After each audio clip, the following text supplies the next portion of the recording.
Hi, boys and girls. This is Quivers Crab Cake here. Boys and girls, today we're going to read a story called Grandma's Smile. And this book is written by Randy Siegel, and the pictures are drawn by Diane DeSalvio. Whenever I have time, which is not very often, I try to visit my grandmother.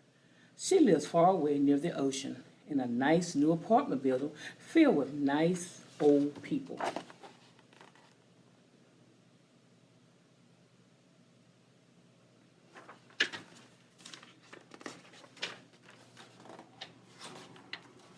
When you get to be my age, life is very busy. Lots of things to do, lots of places to go, lots of people to see. Plenty of things to worry about, plenty of problems to solve.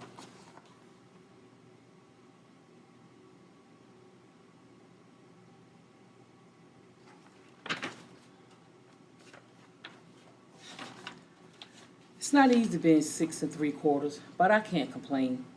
A guy's got to do what a guy's got to do. So when Grandma called me up and told me what happened, I knew for sure I had to help her. Honey, I have a huge problem, she said. I've lost my smile.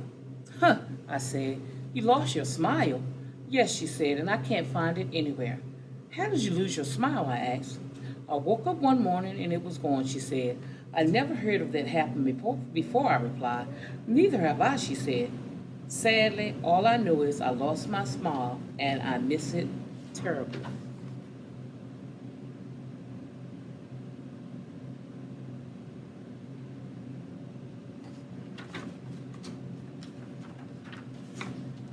Did you look around for it? I asked. I searched everywhere, she said, in every room, every cabinet, every drawer.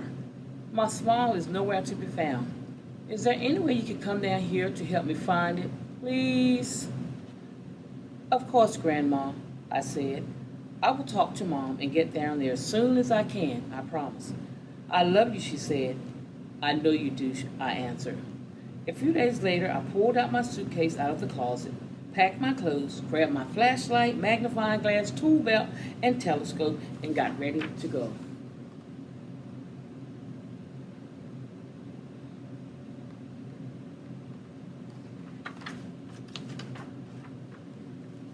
When you travel these days, nothing is ever easy. After driving to the airport, we waited in a long line to get our boarding passes.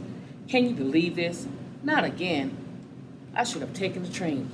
Some of the passengers were complaining.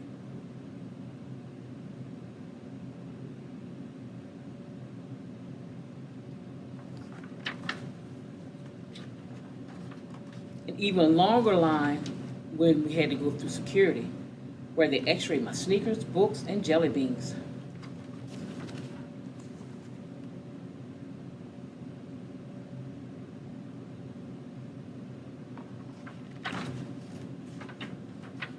An even longer line to use the bathroom, and an even longer time to get pizza, which tasted like rubber and paste covered with tomato juice.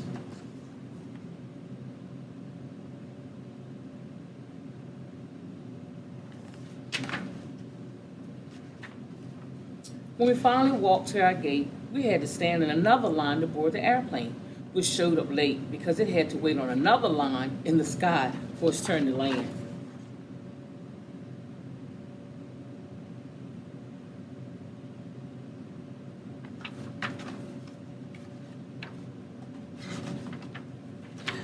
By the time my mom and I finally got on the plane, sat down in our seats, and buckled our seatbelts, I was pretty tired from all of the waiting. Thanks for being so patient, Mom said. I'm only being patient because there's no point being impatient, I said. I have to be professional. You certainly are a patient professional, said Mom.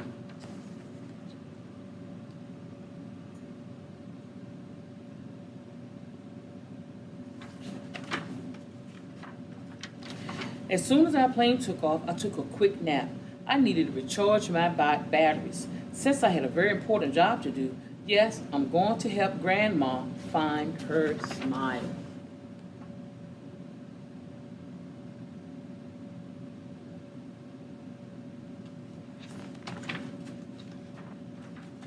After we landed, Mom and I got off the plane, walked down a ramp, up a flight of stairs, down a long hallway, up an escalator that went way up high, down another escalator that went way down low.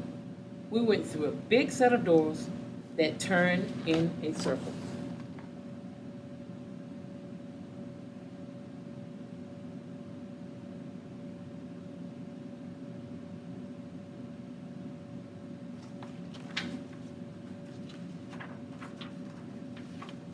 Which dumped us right in the middle of a busy airport full of thousands of doors and maybe a few million people who were either sitting, standing, staring, or rushing back and forth.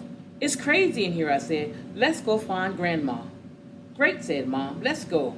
Mom and I started walking as quickly as we could, dodging everyone and everything that was in our way. After what seemed like 10 miles, I looked down the long hallway.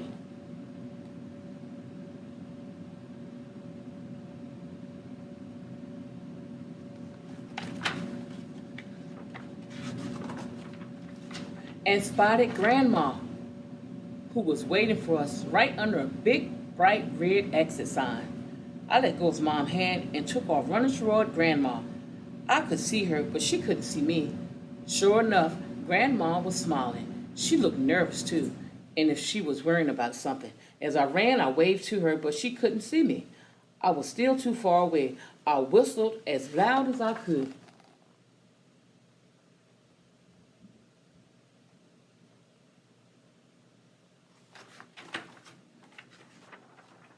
And yelled, Grandma, at the top of my lungs, but she couldn't hear me. I was still too far away.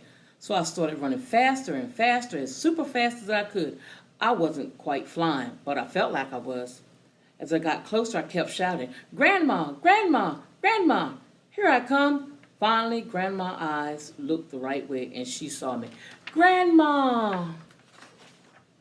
She started jumping up and down, waving her arms, clapping, calling my name, and smiling.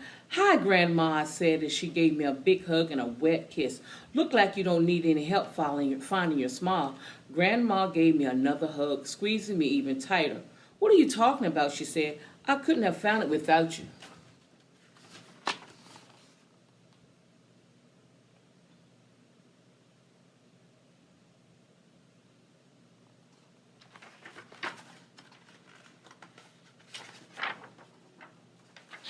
Grandma, do you still have your smile? You bet.